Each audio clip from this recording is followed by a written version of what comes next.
Live from Denver's Cherry Creek neighborhood, you are watching the Kyle Malnati Show on YouTube. I'm your host, Kyle Malnati, and this is the show where multifamily matters. We are so thankful to Martin Jabot from Stewart Title for allowing us to broadcast today. My guest is Todd Narlinger, one of my very good friends, one of my mentors, and the broker owner of Madison Company Properties. Todd, thank you for being here today. When you asked me to do this, I was so proud and so honored. So thank you for having me. This is great. It's kind of amazing. The show has been going now for over a year and a half. This is episode 20, and it's pretty inspirational for me to hear that people actually watch the show. Yes. And people are actually honored to be on the show. So kind of one of those things I feel like I'm making that step forward. Yeah.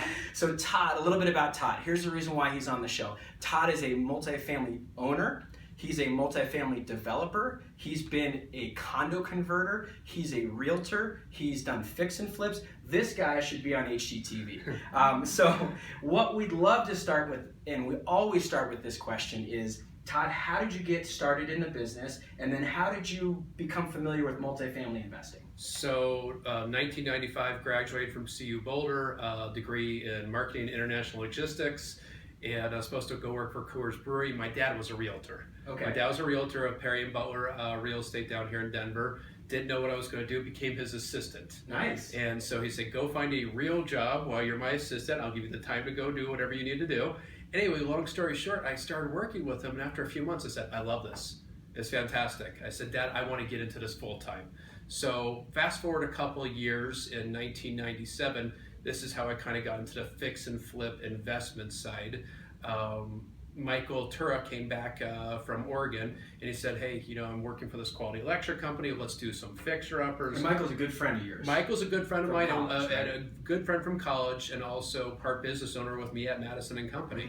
And so, we started doing little fixer-uppers. This was before HGTV picked up on it. We saw a need for these old homes that we can go improve and make it into a business. And so what I did is I saw all these realtors at these different companies that I worked at, let's just say at Perry & Butler, beginning then at Remax. And what I figured out is that it's so transactional. Right. It's a very transactional business. And what I figured out is just that it's good to be a principal once in a while. Right. And to create your own income. Because with the transactional side, you're dependent on someone else buying or selling a home with you. Sure. But if you can go invest yourself a little bit, then you can control your own inventory and set yourself up for the future. So fast forward then, 2007, 2008, my dad is getting out of the business. He's retiring. I said, Dad, if you're getting out of the business, we're doing all these condo conversions downtown. I'm going to go possibly hang my license somewhere else more close to downtown Denver. Sure. It just made more sense for our whole crew. Went interviewed at all these different real estate offices in 2008, and I came back to my dad and said, none of these work. Yeah. They don't work. And I said, I think I'm just going to go start my own little company. It was meant to just be a small little company. And fast forward to today, we're 95 realtors and got 4 locations. So it's been an adventure. Yeah, it's been fun. Real estate investors are entrepreneurs at heart. Absolutely. So are realtors. And I think that realtors that don't invest in real estate are missing that piece because we already have that entrepreneurial spirit. And we talked about so many real estate agents working for 30 and 40 years, turning the lights off when they're 65, walking out the door of their company and not having anything really to show for except for maybe an IRA or some stocks. Being able to be right in the business where you can invest in real estate, you have all that knowledge base. I mean, there are many people we'll talk about later that recommend you buy a couple properties a year. Yes. Have that plan intentionally. So the next question that we have is, I really believe in living a purpose-driven lifestyle, and purpose really is surrounded by the question why. Why are we doing this? What's the reasoning behind this? What gets at your heart? And so why real estate for you? What does real estate mean for your legacy, and kind of what does it mean for your family? Family. That's my why. I woke up this morning, and every single morning I have 2 daughters, 14 and 12-year-old daughters, and my wife, Kristen. And it is 100% my why. And so why real estate? Why invest in real estate? I want to make sure that when my kids go off to college and Kristen and I hopefully retire. Yeah. I just don't flip a switch and I have nothing to show for it. So by investing in real estate, Kristen and I have been able to set up passive income so that one day I don't have to work, but I want to work. Big difference between have to and want to. Absolutely. And so what we've been able to set up is enough rental homes and enough properties that by the time I'm 50, 51, 52 years old, and the kids are off to college, I will have this passive income.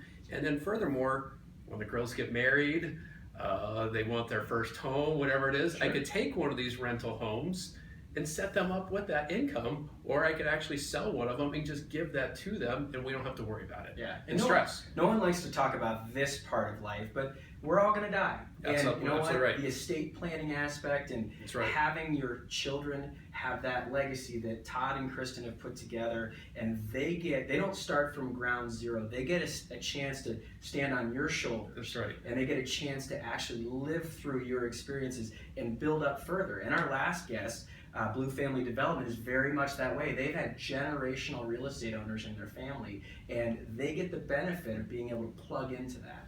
So a thing that I want to make sure. I love their interview. Well, and I'm glad that you enjoyed it. And the thing that I don't want to forget is you have to have a plan in real estate to make all this work. Absolutely. When you have two little girls under the age of 3, all of a sudden you're like, I need a plan. Yes. And so you picked a very special quote that you enjoy that's all about planning. I picked it. A goal without a plan is just a wish. It's one of my favorite quotes that I brought today, and I believe it's very simple. Okay, we had this big Powerball. Well, if I win this is what I'm going to go do. Right. Well, reality is you're most likely not going to go win the Powerball. But if you build a plan, you can actually get to a point, and you have to execute it. You know, it's all about skill set, mindset, action equals success, right? And so you have to have the skill set. You got to know what you're doing. If you don't know what you're doing, you're a first-time home buyer or first-time investor, find someone that does have a skill set like yourself. Yeah. I really believe it. Or just mentor, or find someone that knows what they're doing. Second piece is the mindset. We'll talk a little bit more about mindset, but I'm huge on mindset. And then having the action piece. And the action piece is have a plan. Have a plan and don't be afraid to execute it. And be accountable to that plan. We're very good on New Year's Eve and New Year's Day to do all these great resolutions. How oftentimes do you not look at that plan anymore after about January 15th? Yeah. One of my, to that point, one of the things that I'm changing this year, I always set goals, I've always been very goal oriented, but I've never kept those goals in my face throughout the year. Yeah. And so laminating an index card with my goals so that it's repeated. You see it often and it's in your face, and that's your plan. And if you get off track, you only have yourself to blame, that guy in the mirror. That's it. So on the plan, I think plugging into mentors is a huge part of success at a young age. And we had talked as we're prepping for the show that you've had a bunch of different mentors, some very close to you, and some kind of more distant that you use. You know, at the beginning, my mentor 100% was my dad. You know, he was just amazing to me. He kept me accountable. He pushed me very hard. Got you into the business? He got me into the business, and he set the tone. I mean, at the end of the day, I didn't want to be in that office after him. And he was there pretty darn early, so he pushed me. But what I could do is to see from afar how he conducted his business. One of the most successful realtors in the Denver community, and you know, I just really appreciated all that he did. As we grew older and as I started to get into development and started to buy some rentals, I found different mentors. Sure. And honestly, you're one of them. Oh. I mean it because I see how you run your business, and I see how you and Greg, you set your goals. You're very good about your methodically doing your meetings and making sure you're always achieving those goals. And then from afar, now being a business, broker owner, I am not saying that I actually have these mentors face to face, but I watch what these other gentlemen are doing or other gals are doing, and I see what they're doing with their businesses. And I really do appreciate what they're doing from afar. Larry Kindle's one, what he's done up in the group is absolutely amazing. I took a ninja class from him. I think my first ninja class was in 97 or 99. And he said a quote. He goes, I want all my realtors from the group to retire. He goes, I know they're going to leave me, but I want to be able to retire successfully. And what that meant to him is he told all his realtors, buy one house a year. Buy one house a year, 15, 20 years in this business, you're done. Yeah. You are done. And that's not that big of a thing. I mean, if you really think about it, you can plan. And Bo Mankiewicz was on our podcast in July. Bo, in a separate interview on the phone that I had with him, said that it's a really simple secret to success. Very. Live on less than you make. That's it. And set up a very nice salary for yourself, but any excess, pour into real estate, and that makes it very easy. I could open my wallet right now, and I still have this from 1995, 1996. There's a gentleman, Joe Trexler from Remax Masters, who said, "Here's what I want you to do, son. Here's what I want you to do." Boy. He goes, "I want you to, when you go to deposit your checks, I want you to take 30% for your business account, 30% for your personal account, and put the remaining in a savings account. Put the remaining, and that's going to be for your taxes, but you're also going to have, after it's all said and done, some extra money there. That extra money, go invest. Now, how you go invest, that's up to you. But you got to be so disciplined. Once it comes back to the plan, right? Right. And so you got to have a plan, and the plan's got to be, and to your point, live on less than you make. Yeah. And it's pretty simple, but we don't do that. Right. Our society. It's easier said than done. It's so easier said than done. Yeah. So, the way that I look at life is, how do you educate yourself outside of school? And we have talked about books, we've talked about mindset. I firmly believe, for folks that are watching, that any leader that's out there is a reader.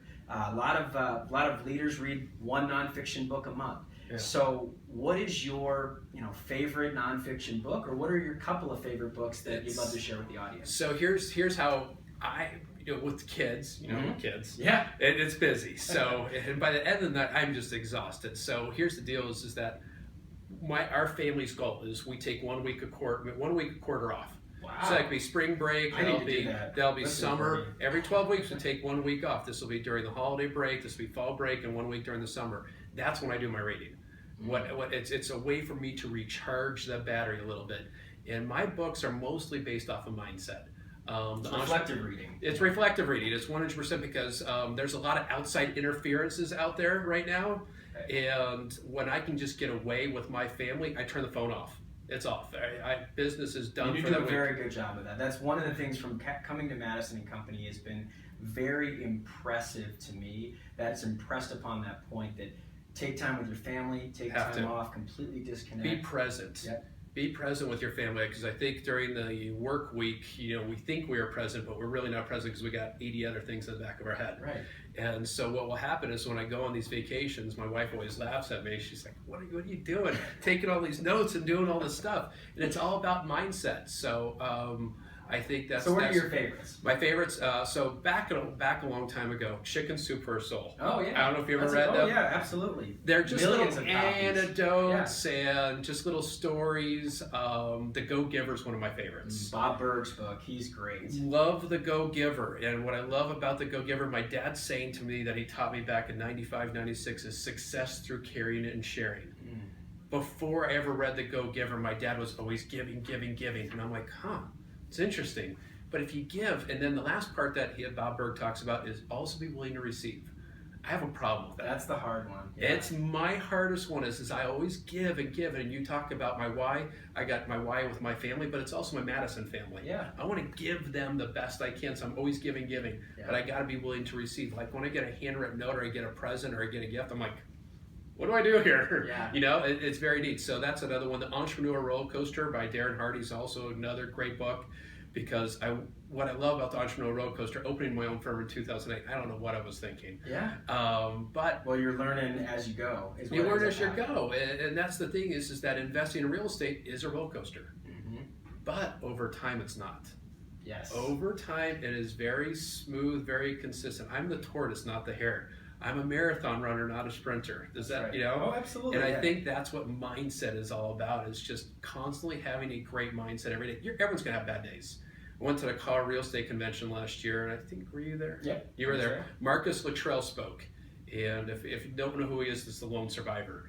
And if you think you had a bad day, you didn't have a bad day. Yeah, it's always about perspective. It's always about perspective. There's always someone out there that has a different circumstance, is going through something different. And I think if you frame your mind that way and say, you know what, today may not have been my best day, but you know what, I got tomorrow. And tomorrow's a gift. There's a reason the past is in the past. leave it there. That's you can right. reflect on it. You can learn from it. Well, absolutely, and you should. You should learn from it. I mean, because I've had experiences with some different condo conversions or some different, fixer-uppers, and I'm like, gosh, I wish we would have done this a little differently. Mm-hmm. Then you just make sure you implement it to the next building. Well, and that's classic learning. Any experience, you want to draw from it. What should I do differently next time? Absolutely. And what should I do the same next time? Don't reinvent yourself constantly. What worked here, and then what didn't work, and try to extract the stuff that didn't work. Yeah. So you talked about condo conversions, and I want to stay on that point because our guest, Blue Family Development, said, hey, condo conversions used to be a really big part of our business 10 to 20 years ago. Yeah. And they've kind of gone away, and there's some legal reasons why that's happened, some legislative reasons. Todd was one of the preeminent condo converters in the 2000s, and you survived when a lot of condo converters did not survive, because a lot of times what happens with developers is everything's going great until the music stops, and all of a sudden the music stops, and the music stopped big time. Figure things out. So when do you think condo conversions will come back, and maybe they are still here? So first off, I want to start by saying thank you to the Blue family for asking that question. Yeah, absolutely. I ran comps last night. I looked at our old buildings, and I'm saying, oh my gosh, I should be doing another condo conversion the way this market is going. So to answer that question, you put a light bulb in my head. I'm like, okay, I'm going to go buy an apartment building today because I got to go convert it. I'm serious. I was really serious last night saying, what am I doing? And as an entrepreneur, you know me. Yeah. I'm very much, let's go. Yeah, let's make it happen. Let's make it happen. Yeah. But to answer the question, I think it has to do with what's your situation. Yes. When did you acquire that building? Because right now, $60,000 a door is what we bought our first one from you. One Pearl. One Pearl. I think it was $55,000, $60,000. What's the average now? Yeah. Oh, the average is $152,000 per unit. So the market has gone up nearly $100,000 from 2006 when you bought that building to now 2016. So just in 10 years. And you know what that shows me? That shows me that the market appreciates in real estate. Absolutely. Real estate is a buy and wait. That's it. I went to one of your classes that you taught in 2012. Yes. And you said this, and it still holds true to me, and I remember this. You said this is not a get-rich-quick scheme. This is a slow, methodical business plan. Yeah. That's what this is. It's very slow, very methodical, and it takes time. Mm-hmm. And over time, you can get passive income. And to answer the question about the COD conversion, I don't want to get back to the blues on this question. I want to make sure. What was your rate? What's your exit strategy? Why would you convert? That's a great question. Ask the question, why would you convert? Because if you got a great building and you're making the passive income, maybe it's not, but if you're thinking like, I'm done, I'm tired, then what you got to do is decide, come to you and say, hey, what's my building worth? Right. Okay, what can I sell for it? And then maybe you find a residential broker, someone like that's converted, someone like myself that's converted condos, and we go get bids on how much it's going to cost to convert and get hard bids on this, and run the two numbers side by side and see which one's a better exit strategy for you. Yeah, that's the biggest piece of your success in condo conversions, and the biggest mistake that I see from other condo converters is that you knew the residential market. Yes. And so I think it's critical that if you aren't a residential realtor, you need to understand that marketplace very intimately, because you might as well just sell the apartment building because values are up. That's it. But if you feel like you want to convert it, you better know what the values are. So because selling a building, it's a much easier process. Oh yeah, converting a building is not easy. It's not as risky. It's not as risky because a lot of things happen when you open the walls behind a 1960s apartment building. The further you empty the building of That's tenants, it. so That's you it. have You're like zero tenants. revenue. Yeah. You've got a very quick timeline going. Labor costs are up, construction timelines are longer. That's it. So I think the answer to this question. Also getting a loan for those buyers, you got to think the end strategy. Yes. Okay, so if I'm going to go do a 40-unit building, a lot of these banks will have restrictions that you got to get 51 pre-sold. Right. So you got to get 21. So if I were to do it, I'd do a 10-unit building. Do a smaller little building or something. Does that help? And we've talked about side-by-side buildings that don't have shared air spaces. That's it. What's going on in Jefferson Park is another idea is that if you want to start small, go do a duplex or a fourplex so you get your feet wet, get your contracting crew, get your realtors, have a team. Yeah. Have a team. So we're going over several pieces of advice for people that want to do condo conversions. Okay. My favorite question of this podcast, we always leave for last. What is your advice for an aspiring real estate investor, someone that wants to buy their first single family home, a duplex, a triplex? They're kind of shaking in their boots. They know that they've seen your success. what do they do? What's your advice to them? So if they're not a realtor, they don't know the market, my first advice is get someone on your team that understands the market. Right. Second piece of advice, this is just me. I'm not a huge risk guy, even though I have my own firm and I was crazy, but it's managed risk. It's managed risk. It really was managed risk because I knew I could make it happen. But start slow. Start small. Yeah. Start small. Don't do something that's going to financially make you not sleep at night. Right. Don't go bite off more than you can chew. You know. Don't get over leveraged. Don't get over leveraged. I think it's one of your books, Dave Ramsey. Yeah. Oh yeah. Talk about over leveraged, and he learned from that. Absolutely. See if you can invest enough that maybe you can pay cash for the property. Absolutely. You know. I love that advice. And you're a big skier, and one of the terminology in skiing is don't get over your skis. Don't get over your skis because you're going to be. You're going to be tumbling down. Absolutely. It's a snowball effect. Don't go crazy. Several themes of our podcast have been slow and methodical. That's it. Carly, our producer, knows this. Our team, we constantly talk about this. Real estate, we're not in the microwave business. We're in the crock pot business. This is slow, simmer. That's it. Take some taste here and there, add some seasoning. This is a slow and simmer business. So I get a gift. I get a gift for all of my guests, and you actually get two. Okay. Because you're very special. So that's awesome. Two gifts. One of the gifts is the book Retired Inspired, which just came out this Monday. Okay. I actually was on the launch team for Retired Inspired, so I've gotten some pre-release copies. And Chris Hogan is on Dave Ramsey's team. One of the quotes in the book is, life and investing is a roller coaster. You talked about a roller coaster earlier. His advice is, hey, the roller coaster ride is fun. Sometimes it's scary, but you only get killed if you jump off in the middle of the ride. And so stay all the way through it. Have that long-term approach. Thank you. The second, now this is very special because this is a local realtor, Dwayne Duggan, Realtor for Life. Realtor for Life is the book, and Dwayne's launch date is today. We've been doing a lot of advertising, Dwayne. Dwayne actually personally autographed it for you. And so what this is it's Dwayne's journey as a realtor, his step-by-step process and how you interact with each real estate client. So the beginning of the book is some real basics for first-time realtors, first-time buyers.